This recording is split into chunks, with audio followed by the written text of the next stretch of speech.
ao nosso arquiteto que está a caminho de 2 anos, já mais de 30, né, episódios por aí. Sempre aqui com muito prazer a falar sobre temas que fazem o nosso dia a dia, alguns mais visíveis, outros mais discretos, mas sempre com aquela vontade de formar e informar. E já sabem que aqui nós temos sempre profissionais que dominam a temática, profissionais de excelência e que, claro, dão aqui o seu tempo para nos presentear, nos brindar com o seu saber. E hoje não é diferente, no nosso quadro Mulheres que Constroem, trago para vocês hoje uma profissional de excelência das academias, portanto vai ser uma conversa que até para mim será uma fonte de aprendizado. E já vamos ao nosso tema. Eu vou saudar aqui a professora Gabriela Teixeira. Seja bem-vinda. Muito obrigada. Que é geógrafa, geóloga, que é das Geos, né? Seja bem-vinda, professora. A professora foi-me sugerida e eu disse, uau, faz-me falta ter alguém com esse domínio dessas ciências que, claro, fazem as nossas cidades, as nossas áreas rurais, portanto, fazem o nosso território e às vezes ciências tão negligenciadas, né? Professora, seja bem-vinda mais uma vez. Nós começamos sempre a nossa conversa com uma autoapresentação, né, para conhecermos a professora, como é que foi parar para esta área, como é que tem sido o seu percurso profissional. Com certeza já formou muita juventude, muita gente, né, que hoje trabalha neste setor. Então queríamos conhecer um bocadinho da história da professora. A escolha para esta profissão foi acidental? Ou... Antes de mais, quero saudar e agradecer o convite. Dizer que para mim é sempre um desafio, um privilégio partilhar parte da minha pessoa com os demais. Portanto, eu sou Gabriela, como já disse, Gabriela Teixeira, e sou geóloga, portanto sou da área das geociências. Quando pergunta se foi uma escolha consciente, não. Eu caí de paraquedas nas geociências. O meu sonho era medicina. Entretanto, o curso de medicina não consegui porque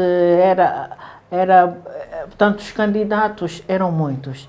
E então, na altura, fazia-se o encaminhamento, era um processo que era com encaminhamento. Eu tinha feito ciências biológicas para fazer medicina ou medicina veterinária.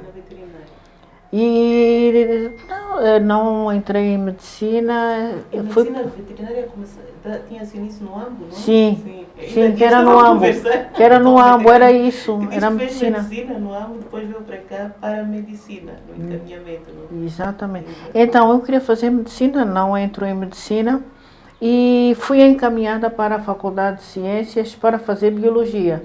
Mas também o curso de biologia já não tinha vagas e puseram-me no curso de Química. Química, bom, porque na altura a trajetória eu saía do Instituto Médio de Educação, tinha feito Biologia Química e optei então, olha, Biologia já não tem possibilidade, optei por Química. Mas Química não era o meu forte e eu não tinha muito boa relação com as matemáticas. Okay. E Química tinha umas análises. E fiz as disciplinas de Química, mas estive a ver na Faculdade de Ciências, para além de Biologia, havia o curso de Geologia. E eu sempre tive tendência para ciências da natureza, quer Biologia, ciências da Terra também. E então havia o curso de Geologia, vi o currículo e eu disse, eu vou fazer esta formação. E não é que eu ouvisse falar de geologia, a ciência da área das geociências aqui era mais próxima era geografia. Então fiz o curso de geologia e na altura poderia fazer a especialidade de petróleo. E quando eu escolho ir para o ramo dos petróleos, fui convidada a fazer parte dos quadros. Uau. Isto em 2000, em 2000 não, 1990. Em 90. Pois, em 90. Imenso tempo. Há muito tempo. Então, fui para estas áreas de... não fui nem para petróleos, nem para minas. Nem para Minas. Porque eram as áreas de especialidade mais assediadas. Porque havia também... havia muitos retornos, muitos benefícios quem seguisse petróleos ou minas. E na altura eu fui convidada e pronto, fui convidada e como a especialidade era que eu gostava, que era a paleontologia. Então, quando entrei como monitora, entrei na cadeira de paleontologia. Mas, entretanto, quando foi para fazer a especialidade, estive inscrita num doutoramento em França para fazer logo a especialidade de paleontologia. Mas lembro-me que na altura o país estava em guerra e eu... Mas chegou a fazer esse doutoramento em paleontologia? Não fiz doutoramento em paleontologia. Eu lembro-me, fui fazer uma especialidade em França, quando regresso passo por Lisboa e vejo um mestrado em ordenamento do território. Então comecei a interessar-me mais por geologia e ordenamento do território. E foi o que eu fiz no mestrado. Geologia e ordenamento. Muito bom. E dei conta que o ordenamento do território é uma especialidade que nasceu nos países do leste europeu. Após a guerra, e o primeiro país que deu conta de que era possível organizar o território foi a Alemanha.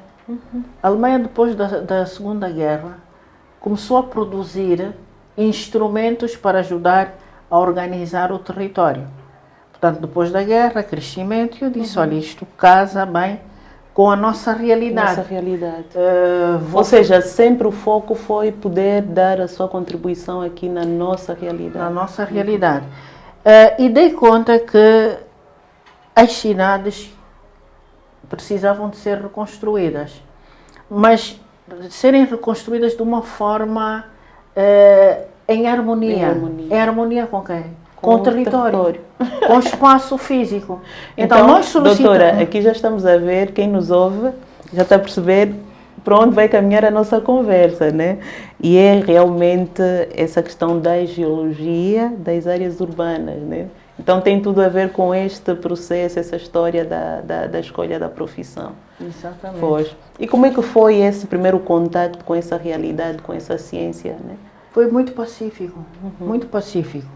Portanto, eu deixo a possibilidade, o doutoramento, quase criei um mal-estar entre o orientador. Tinha um orientador em França e depois em Portugal também ia fazer o meu doutoramento com um professor conceituado.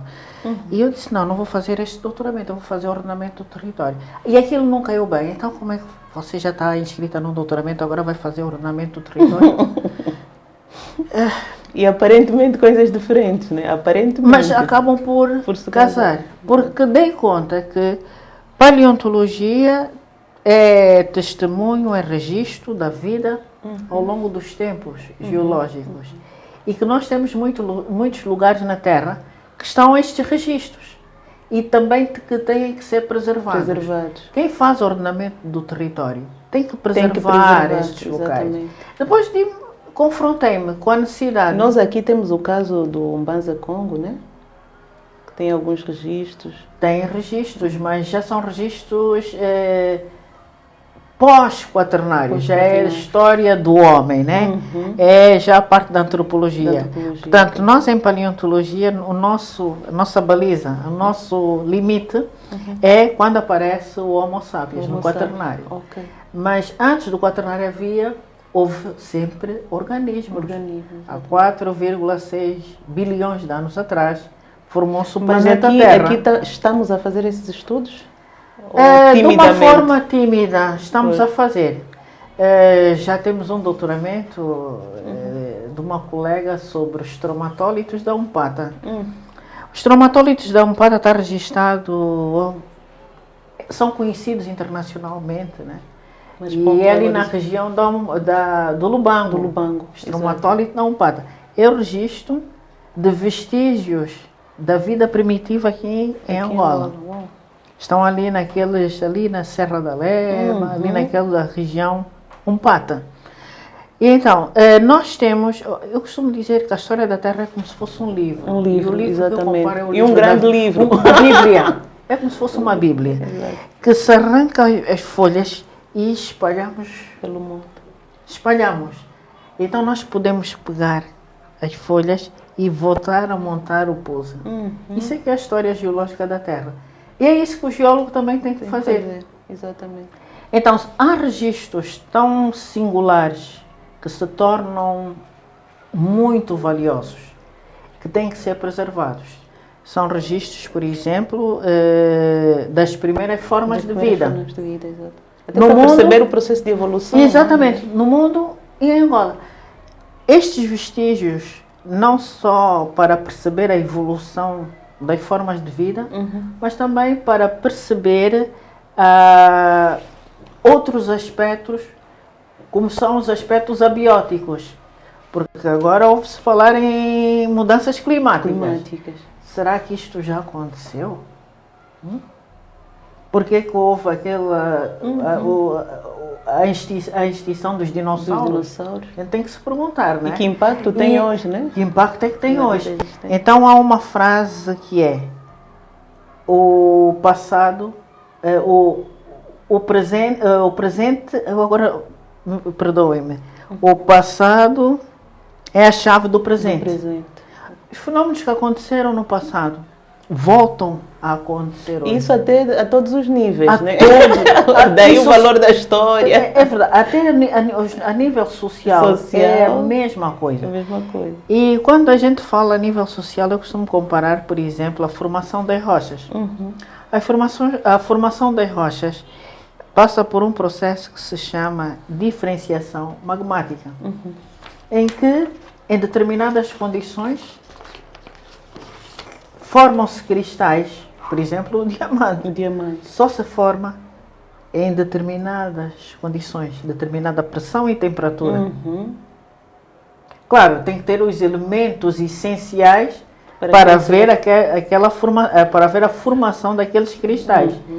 Então, os minerais que formam as rochas, quando se formam nesse processo de diferenciação magmática, eles tornam-se fraccionários. Então, vão se formando substâncias materiais que se consolidam ou solidificam a determinada pressão e temperatura. Dão origem àquela maravilha. Dá origem a o grande tema atual. Dá origem à diversidade que é os minerais, as rochas. Os minerais são formadores das rochas. Então, todos estes registros são testemunhas. E ao longo da carreira, depois da formação, esteve sempre ligado à academia? Sempre academia e consultoria, mas assim muito tímido. E academia, docência e investigação. Docência e investigação. Muito bom. Quantos anos já? Já estou há quase mais de 30 anos. Em 1990, então já. Sim, mais de 30 anos. Meus parabéns. Mas atenção, o nosso tema tem a ver com a geologia urbana. Quando a doutora me disse, olha, eu quero falar sobre este tema, eu disse, uau. É um tema tão pouco abordado, tão pouco compreendido, até para nós. Para mim, hoje vai ser uma oportunidade de mergulhar mais e aprender mais. Não é? Então, nós começaríamos, se calhar, por tentar fazer aqui o nosso público perceber que bicho de 7 cabeças é esta. Geologia urbana, né? Às vezes as pessoas veem as cidades e não percebem depois outras questões que estão envolvidas, né? Nessa questão da produção urbana e, sobretudo, naquela questão que vinha falando do planeamento, né? Geologia urbana. Geologia urbana é conhecer o território. O território, nós solicitamos o território para inúmeras utilizações, quer como recurso natural para materiais de construção, quer para a implantação de infraestruturas. Se for por o caso de uma cidade, a urbe, é solicitado para, desde a área subterrânea, porque agora utiliza-se o espaço subterrâneo intensivamente. Eu costumo dizer, por baixo existem cidades, Existem cidades. Quando nós damos conta que existem muitas obras subterrâneas, quer vias, não é? Autênticas vias. Sim. Em alguns casos, hoje em dia, muito complexas, né? Muito complexas. Todas as infraestruturas urbanas são subterrâneas. E agora também, portanto, cada vez mais é um espaço solicitado. Nas grandes cidades, a gente recorre ao espaço subterrâneo porque pretende continuar na urbe. Solicitamos cada vez profundidades maiores. Eu estou-me a lembrar, por exemplo, no caso de Paris, aqueles níveis todos do sistema de metros, né? Entre outros, que são níveis e níveis. Depois tem todo o cruzamento com uma infraestrutura técnica que dá suporte à cidade. Então, lá embaixo, a cidade pulsa lá embaixo e pulsa cá em cima. E já viu a importância de nós estarmos em segurança, porque geologia urbana... Vamos falar do caso de Luanda. Luanda cada vez mais é solicitado. A cidade de Luanda cresce, está a expandir-se para essa construção de centralidades, mas o espaço urbano consolidado da cidade continua a ser solicitado. Exato. E onde se vê a implantação todos os dias de grandes infraestruturas, edificações, é solicitado as edificações, depois de todas as infraestruturas associadas, que são as caves, parques de estacionamento. Então, a geologia urbana, nós temos que harmonizar essa ocupação. Conhecendo o território de que forma? Temos que conhecer a aptidão do território. O terreno que se vê mais em Luanda são as areias vermelhas. Então, nós temos que conhecer as areias vermelhas. E eu costumo dizer, e o seu comportamento. O geólogo, nós temos uma sensibilidade. Nós pegamos na areia e perguntamos a cada uma das partículas: de onde vieste? Cada partícula de areia, cada grão de areia tem uma história. Pega num grão de areia e pergunta: de onde vieste? E como é que, na opinião da professora, está a ser feito esse casamento entre o planeamento urbano, falou aí das cidades, das centralidades, e essa expansão da cidade, e esse solo que no nosso tema nós chamamos o solo que pulsa por debaixo dessa infraestrutura, dessas edificações, na sua opinião? Ainda não há sensibilidade para, de forma a ter conhecimento da aptidão, da valência do solo. Nós primeiro temos que perceber a aptidão do território. Então, há uma série de classificações, por exemplo, o solo e a rocha. Nós, antes de implantar uma estrutura, quer que seja, temos que conhecer primeiro o território. E muitas vezes nós estamos a utilizar território que era apto, por exemplo, para ser material de construção, que era melhor para desenvolver a agricultura, e transformamos esta utilização e utilizamos de outra forma. As areias vermelhas para a agricultura não são boas. Para a implantação das cidades são boas, não. E também ver sempre, em geologia das áreas urbanas, ver não só a aptidão, que é a qualidade do solo, eu costumo dizer o solo, o terreno. Porque tem o solo, tem o subsolo, solo, rocha. Nós temos que ver primeiro a qualidade e a aptidão. Dizer, tu estás apto a suportar. Como é o que é o comportamento da água? A água é permeável? Não é permeável? Por que no Kazenga, as argilas do Kazenga produzem aquele... As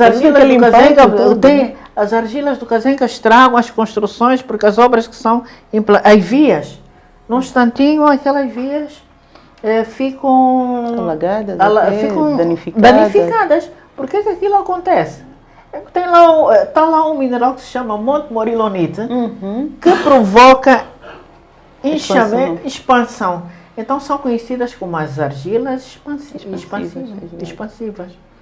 As areias vermelhas são boas para a construção. São boas e elas são ótimas. É o melhor terreno que existe para ser utilizado como aterro. Para passar uma via, uma estrada. É do melhor que existe. É do melhor que existe. Desde que não se encontre saturado. Basta estar hidratado, basta haver água, a sua resistência é o tal solo colapsível. Quando nós vamos em eventos apresentar trabalhos sobre as areias, põe lá nos solos problemáticos, que são as areias vermelhas do Mussé. São colapsíveis porque, não sei se já deu conta, que elas servem em algumas áreas, elas produzimos adobe com aquela areia vermelha. O adobe tem determinada resistência. Mas porque é misturado e é cozido. Com a palha e tal. E é cozinhado, né? Vai ao forno. Mas se der conta aqui no Miradouro da Lua, vê assim uma estrutura, por isso que é a soltar-se, né? Badlands. Aquelas estruturas é porque é um solo que quando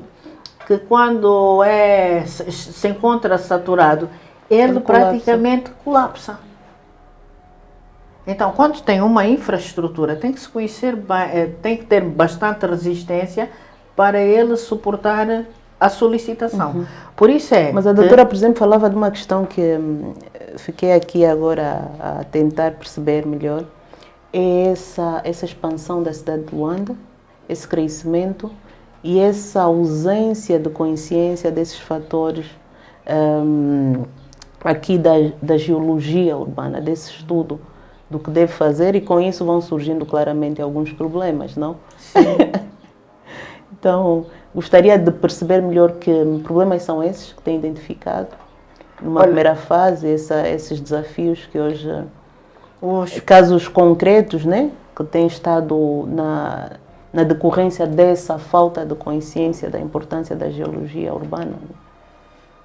Um dos problemas são as ravinas. São as ravinas. As ravinas, as inundações. Os dois grandes problemas que acontecem em Luanda são ravinas e inundações. As ravinas acontecem quando nós... portanto, tem que ser um problema, também não é só analisado do ponto de vista do material do solo. Tem que ser uma análise a montante, uma análise geral. Por exemplo, quando se impermeabiliza uma área, a cidade... O que acaba acontecendo, né? Nesse crescimento urbano? A água tem que procurar outros sítios. Então ela vai se tornar mais... portanto, vai procurar outros sítios.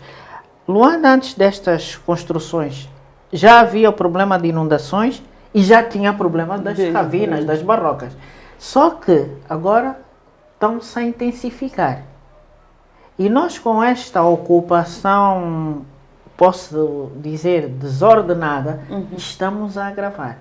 Acontece em Luanda, está a acontecer nas Lundas. Por exemplo, nas Lundas. Está a acontecer nas Lundas, está a acontecer no Ambo. Eu diria que quase todo o território hoje. Todo o território. Então, nós, em geologia e ordenamento, nós criamos instrumentos que ajudam na decisão da ocupação do espaço. E esses instrumentos é uma carta geotécnica. Fazer uma carta geotécnica, e eu fiz um trabalho que analisou apenas dois fatores, que é o solo e inclinação do terreno, declive.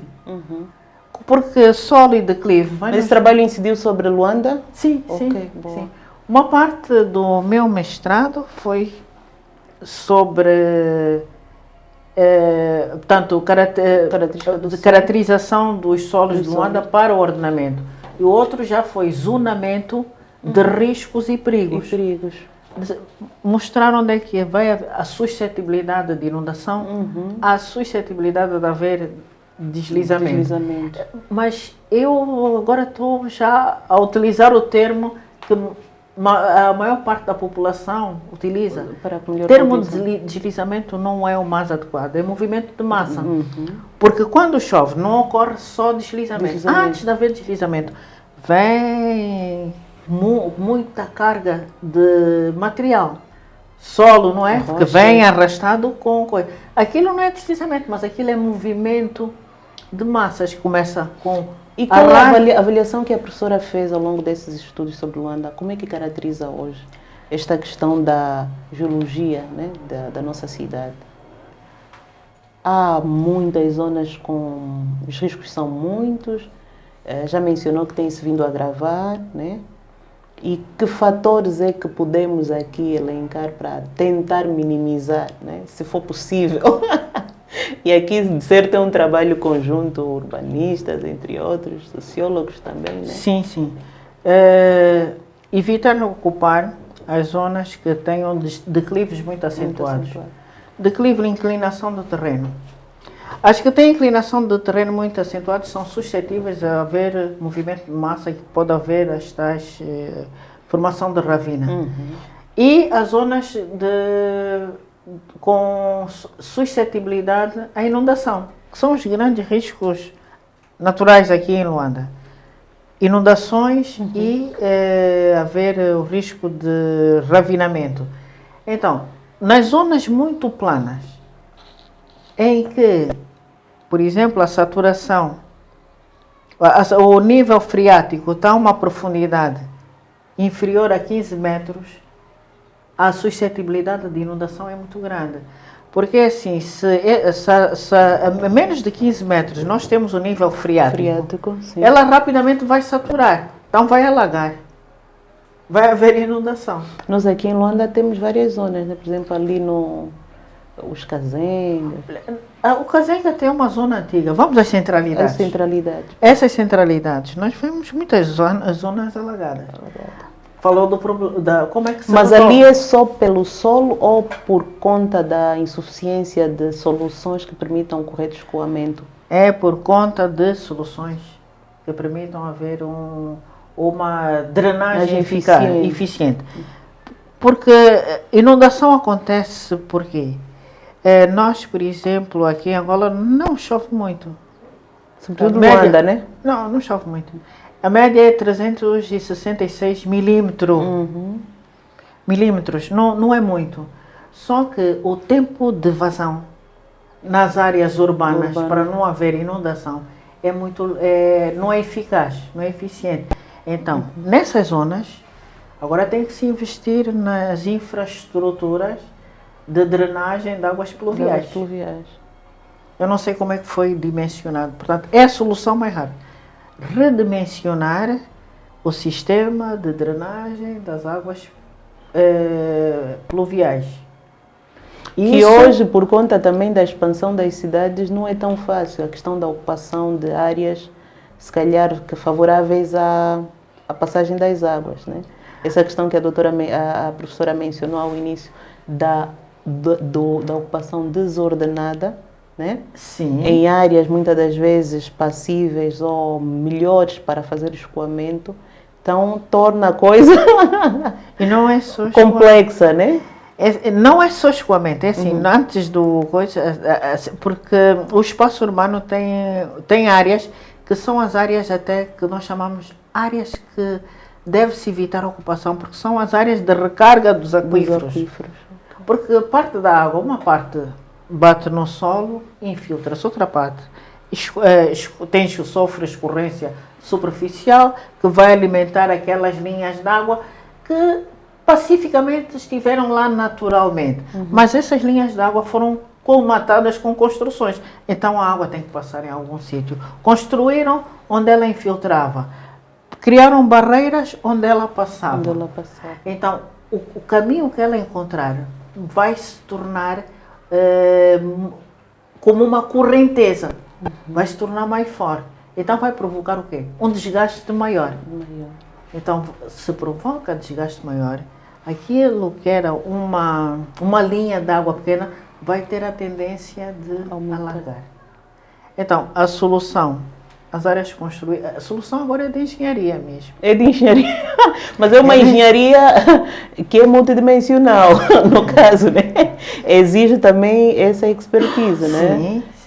Desde o planeamento, as questões sociais também, né? Eu costumo até dizer aos engenheiros, agora pensa para trás, tira as casas todas e vê como é que funciona. E é a solução. É a solução. Então, se ele vai ter que pôr alguns sumidouros, como alguma bibliografia chama, sumidouros, pontos de recolha da água. Então, vê como é que isso funciona sem nada, né? Tira tudo, tira o prédio, tira a via, tira a fábrica, tira o edifício, vê como é que isso funcionava. Então, nós criamos um modelo porque é olhar o cenário anterior. Mas para além desses estudos que a professora fez, nós temos, via instituições públicas, esse estudo aprofundado, esse registro, esse cadastro, atualizado ou remoto ainda aos anos, a um passado muito distante? Bom, o passado, naquilo que tem sido as suas investigações. As investigações, eu encontrei muita bibliografia. Por exemplo, a primeira carta o primeiro esboço não era carta. Está muito longe de ser uma carta geotécnica, mas um esboço geológico geotécnico é um trabalho do Marinho Falcão de 1957. Já falava das barrocas ali, 1957. 57. Este trabalho evoluiu, que já fez um mapeamento da geologia de Luanda. Este trabalho evoluiu e deu origem a uma carta geotécnica, primeira aproximação da região de Luanda. Isto é 1973. Os autores é Gomes da Silva e mais um. Horta da Silva e Gomes Teixeira. Isto já é de 1973. A primeira aproximação. De lá para cá? Eu fiz em 2007, saiu já com mais aprimorada. Então nós precisamos de produzir esse instrumento e... A que a doutora produziu em 2007. 2007. Produzida pela doutora, da sua investigação. Da minha investigação. Mas, claro, que aquele documento é já um resultado de uma investigação. Agora, temos que agregar mais... Se agregarmos mais informação, nós podemos ter uma carta geotécnica de Luanda. As cartas geotécnicas agora são instrumentos que auxiliam o ordenamento do território. E depois, por que eu coloquei essa questão hoje, para entrarmos num outro ponto que acho que é essencial hoje, que é a tecnologia ao serviço dessas questões de levantamentos, para facilitar também o trabalho, né? Gostaria de ver também qual é a abordagem da professora sobre essa perspectiva, né? Porque se antigamente era um trabalho muito mais duro de se fazer, moroso até, porque os equipamentos não eram tão modernos, hoje se calhar temos essa vantagem, numa era tão tecnológica, de ter equipamentos mais sofisticados para que esse trabalho seja feito com algum rigor e celeridade, sobretudo, não é? Absolutamente. Há uma diferença muito grande entre os resultados atingidos na investigação 2007 e depois o doutoramento 10 anos depois, 2018. 2018, para além de utilizarmos lógica difusa e os SIGAs, nós produzimos uma carta através da geomática. E agora, rapidamente, a primeira carta de declives que eu produzi foi uma carta de declives à mão. Na altura, imagina o tempo que levou. Na altura, depois apareceu um software, quando eu já estava a terminar a carta, para medir os rudimentos de produção de uma carta geotécnica. Mas levou quanto tempo a produzir à mão? Eu nunca, não cheguei a concluir, fiz sumária da cidade de Soco. Quando me disseram que havia o AutoCAD, que era uma ferramenta dos arquitetos, que já produzia a carta de declives, fui para a ferramenta para o AutoCAD. Depois apareceu o ArcGIS. Então, com o ArcGIS é com um clique e eu produzi a minha carta. Agora, com a imagem de satélite, é só baixar. Muito Agora, bom. então, muito melhor. Temos inteligência artificial dele. Ele resolve o problema. Então, eu consegui, no doutoramento, consegui uma carta que deve ter aí uns 200 e tal mosaicos. Cada um daqueles mosaicos, ele combinou litologia, declives, profundidade do nível freático e, portanto, e vulnerabilidade à contaminação. Combinou quatro... E essa carta foi feita sobre que território? Sobre Luanda. Sobre Luanda? Uau! Combinou estes quatro, valorou com a lógica difusa. Quer dizer, desde... Por exemplo, se numa área eu identifico areias vermelhas, que são boas para construção, para vias, e identifica declive acentuado, ele vai me dizer, cuidado, areia vermelha com declive muito acentuado, vai se soltar. Vai soltar. Então, ele já compartimentou. Mas é uma carta muito conservadora. Agora, nós vamos analisar os mosaicos, estamos a continuar. Vamos analisar. Mas diz que é conservadora por quê? Porque é muito limitadora. E nós, o geotécnico não limita a ocupação. Tem que dar solução. Eu também quero ser gestora, não é? Eu não posso pôr muitas limitantes na ocupação de uma área urbana. Senão não se faz nada. Não se faz nada. Então, eu costumo dizer... aí é onde entra a engenharia também, né? Eu costumo dizer assim, antropização sim, mas pacificamente. Então, nós não podemos limitar a ocupação. Temos também que apresentar uma proposta. Uma proposta, exato. Então, quando aparecem essas limitações, nós apresentamos sempre uma proposta. Por exemplo, aqui tem argilas do Kazenga, já tem edifícios e depois é tudo plano. Quer dizer que o edifício que colocarem vai inundar tudo. Então a gente vai logo dizer, aqui é zona inundável, tem vulnerabilidade muito alta. Então o que os engenheiros vão logo, Luanda 356 milímetros de precipitação em média, nós vamos, nesta zona, meter infraestruturas de drenagem de águas pluviais competentes. Mas na opinião da doutora, aquilo que vê hoje dos projetos que são feitos, de um modo geral, há essa sensibilidade?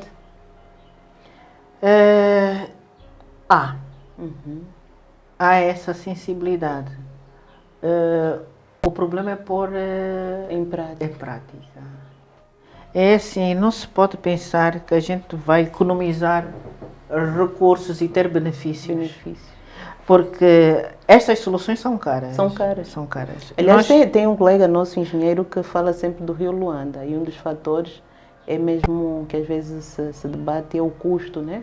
De fazer um rio artificial para dar solução também a essas questões da macrodrenagem, né? Eu ainda vamos conversar com um colega ali depois. O engenheiro Francisco. Ainda vamos falar. Pelos mídias. Sim. Mas acho que vamos ter uma oportunidade de um dia conversar sobre o cruzamento desta ideia e a geologia urbana. Rio Luanda é assim, é bem-vindo, mas temos que ver outros aspectos. Temos que pensar sempre naquela possibilidade, porque Luanda, nós não colmatamos nenhuma linha fluvial. Nós colmatamos linhas de água. Ok. Então, e era aquilo que eu dizia. São questões diferentes. São questões diferentes. Então, nós temos que ver onde é que passavam aquelas linhas de água. E aí sim, pensar como é que eu vou colocar no território aquela possibilidade que não trazia problema. E não é só atravessar assim um rio artificial.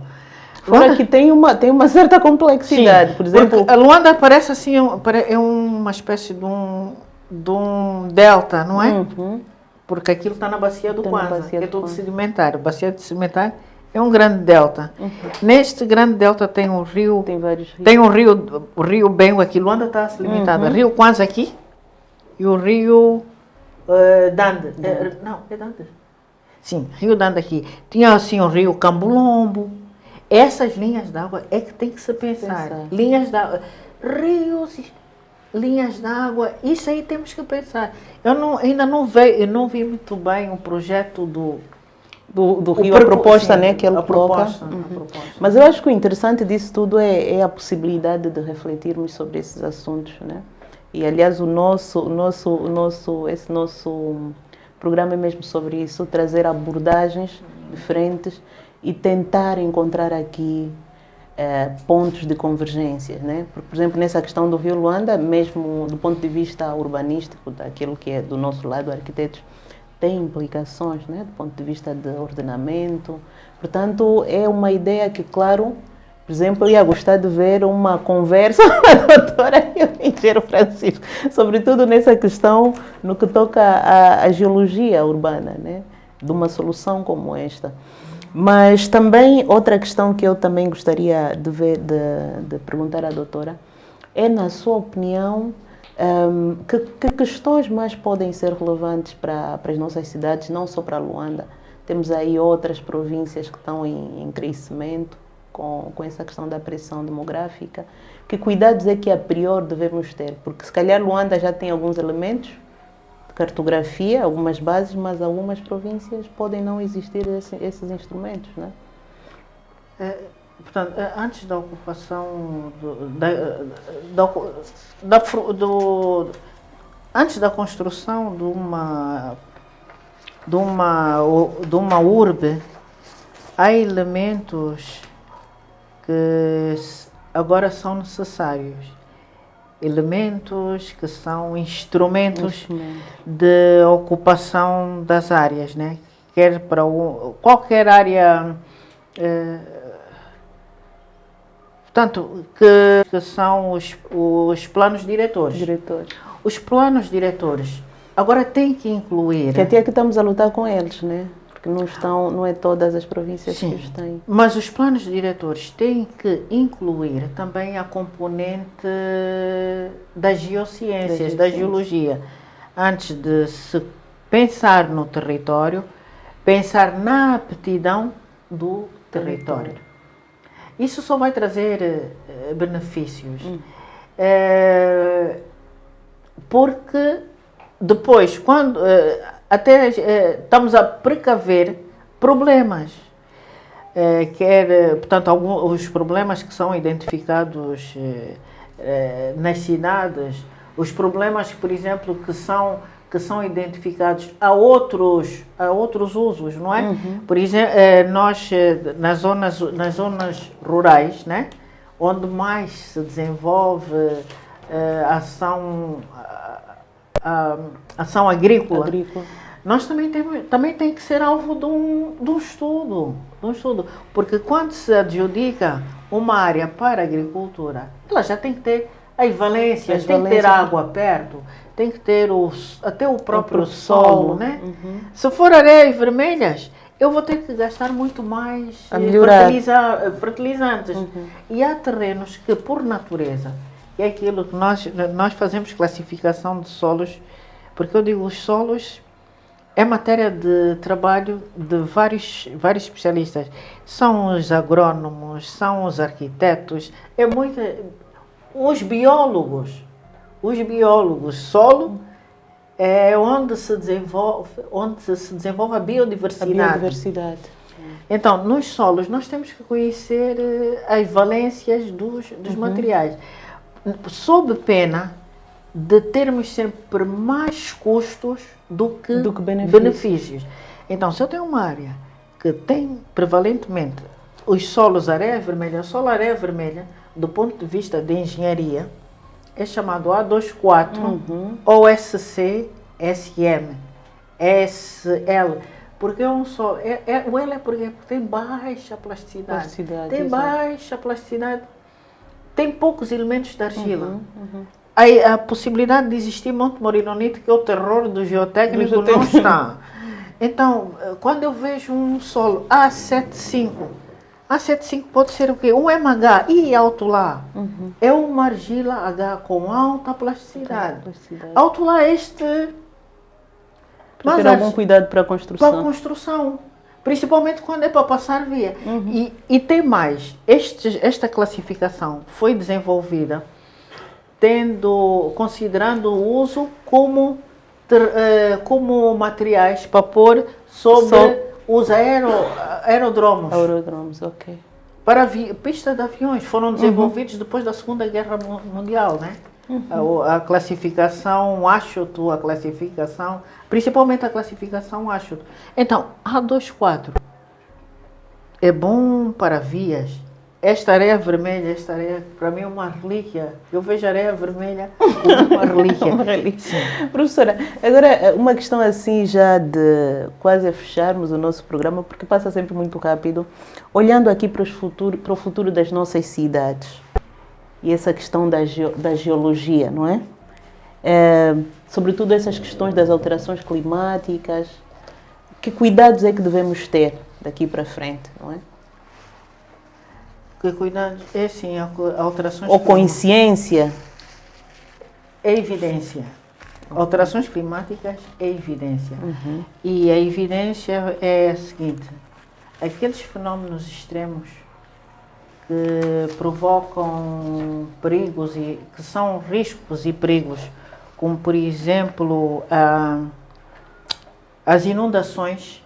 Já estamos a verificar. As inundações e as secas hoje, né? Inundações secas vão se tornar ainda mais evidentes. E imagina, inundações, porque vai haver muito mais. Não é que a precipitação está a ser distribuída de outra forma e a duração. Chove mais intensamente e embora em curto espaço. Isso provoca inundação. E uma inundação provoca sempre constrangimentos, né? Então vai ser um fenómeno muito mais frequente. Há que preparar as nossas cidades. Sim. E com alguma celeridade. Sim, com alguma celeridade. O nosso desafio agora é realmente os recursos escassos. Mas acho que podemos. Mas eu pelo menos acho que conhecendo o território, já começamos a partir e respeitando eu até aquilo vou brincar um bocadinho. Doutora, aprendeu bem a lição. Conhecendo o território. Já conseguimos minimizar e respeitando aquilo que são as linhas de força, né? Mas de outra forma, não é só geologia das áreas urbanas. Geologia das áreas urbanas lida diretamente com o antropóide, com o homem. Por isso se diz antropização, sim, pacificamente. Nós mesmo temos que começar a tomar medidas de evitar, por exemplo, os resíduos sólidos urbanos. Já viu a quantidade que vai para o mar? Então, nós podemos pensar na redução de várias formas.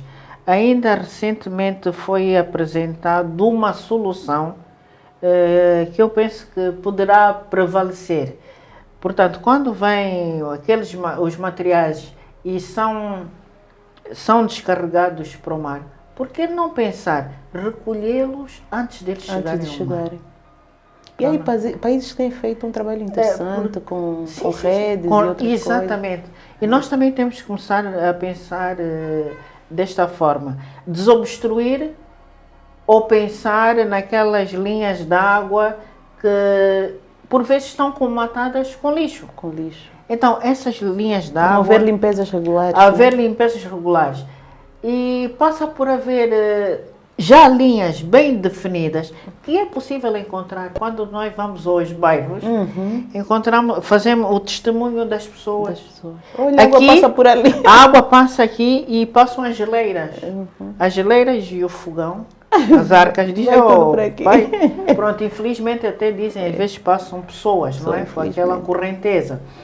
Então, é nessas zonas que nós mesmo temos que evitar que se construa. Não é construir, obstruir. Obstruir. Porque elas estão obstruídas de tudo. De tudo. E há umas zonas aqui mesmo no Moceque Uambo, aqui no Morro, é Morro Bento. Morro Bento.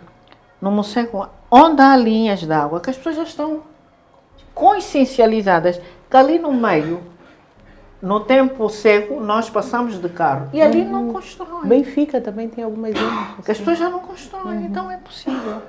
Então, É possível.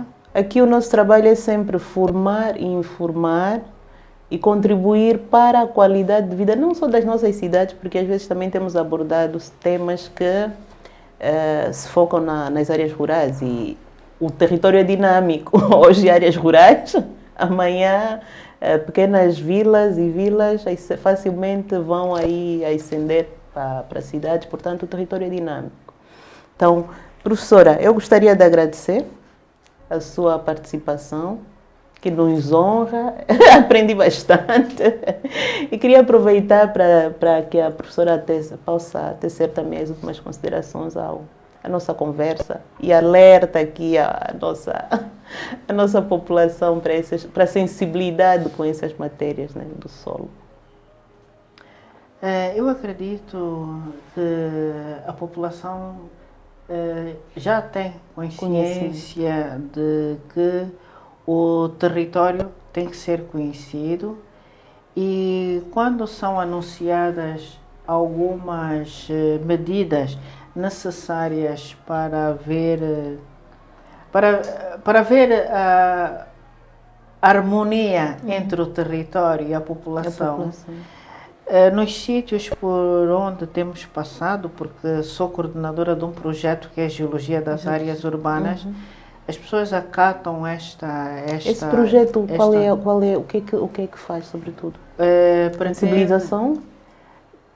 Não muita sensibilização. Pretende doar, criar instrumentos que auxiliem o ordenamento do território, através das cartas de perigos e riscos. Ali onde poderá haver possibilidade, ou as zonas mais vulneráveis, de haver os principais problemas, que são inundações e movimentos de massa, principalmente, como é ravinas. Então, nós produzimos este coisa. E há outro elemento que nós estamos também a preservar, que é os elementos geológicos particulares, que é a tal geodiversidade, o património geológico, que tem que ser preservado. Ali onde existe o registro, o testemunho da evolução da história da Terra, tem que ser preservado. Um desses sítios, aqui pertinho, é o Morro dos Veados, que tem um registro dos mares, do Pliocénico. Eu já agora vou fazer uma pergunta. Sabe por que existe aquele morro? Não. Pois. Estamos a ver ali uma montanha, acho que aí aqui ninguém sabe, né? É que às vezes aqui nós temos assim várias estruturas Estruturas morro ali. Mas eu lembro várias vezes quando era pequena ia ali à praia.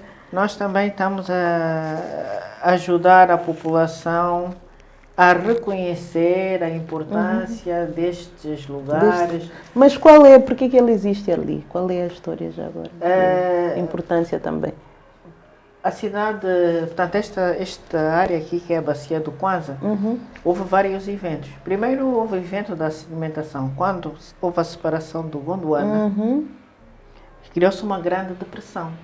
E essa grande depressão teve que ser preenchida. Então ela é preenchida em momentos em que há mar. Em geral tem que haver mar. Porque quando separou-se o Gondwana, abriu-se o Atlântico Sul. Começou a ver o Atlântico, o mar, o Oceano Atlântico, aqui nesta região. Então, à medida que foi havendo o afastamento, porque são duas placas que se afastaram, vai haver episódios de sedimentação. Porque vêm rios, é o mar, E há sempre há um movimento dinâmico externo para colmatar esta depressão com sedimentos. E é aí onde se formam as tais bacias sedimentares, que têm uma importância muito grande. É nesses lugares onde se encontram as principais reservas de petróleo. Então, separaram-se. E no evento desta separação houve 3 grandes episódios. Houve uma sedimentação detrítica, pré-sal. Depois houve uma sedimentação com evaporitos, que é a tal sequência de sal, e uma pós-sal. E depois disto tudo haver essa sedimentação, há sempre neste ambiente há sempre forças tectónicas que provocam falhamentos, abasculamentos. Portanto, aquilo não é tranquilo. Aquilo não é tranquilo. E por então, alguma assim razão, já no Plioceno, por alguma razão, e depois há outros fenómenos. O mar está, este oceano está a alargar, há fenómenos globais, transgressão, regressão, que está associado a períodos glaciares, interglaciares. Quer dizer, em aquele monte que às vezes passamos por ele. Aquele monte foi no Pliocénico, no Miopliocénico, porque aquilo ali é formação Luanda, que houve depois, já no Miopliocénico, houve também umas fraturas. E uns blocos sobem, outros baixam. É assim, por exemplo, é isto. Uns sobem, outros baixam. E aquilo ali pode ter subido, ou pode ser um monoclinal, cujo raio de curvatura tem que se identificar aonde está. Então, e está a ser produzido estudos sobre registro? Vai defender agora uma tese de licenciatura só sobre o Morro dos Veados. Bem, e este nome, Morro dos Veados? Não é preciso de saber. Também temos que saber. Bom desafio. Se tem alguma história, se havia para lá veados, entretanto. Mas o meu pai diz que esta região toda aqui, isto era mato, havia muitos veados. Não deviam fazer caça, né? Ok. Está bem, professora. Muito obrigado pela sua disponibilidade. Estamos abertos também a ter outros temas, outros professores que queiram estar aqui conosco. Com certeza. Porque nós precisamos mesmo tirar partido dessas ferramentas digitais para ajudar a nossa população também a perceber mais das diversas temáticas. Então será sempre bem-vinda. Arquiteta Djamila, para nós também, o programa, a equipa, para nós também foi um prazer. Obrigada. Nós também estamos disponíveis. Vamos trazer talvez outras temáticas dentro da área da geologia, se é essa a intenção, para ajudar a perceber, tornar a ciência, divulgar a ciência. Divulgar, é verdade. Bem, chegamos ao final de mais um programa e só me resta agradecer ao feedback que tem sido dado. Ultimamente tenho recebido tantas sugestões de temas e profissionais.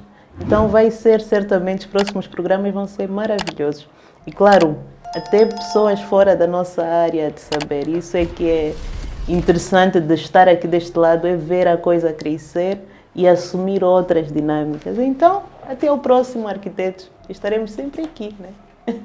Aproveitem, só não esqueçam de partilhar e divulgar a informação, né? Até ao próximo episódio.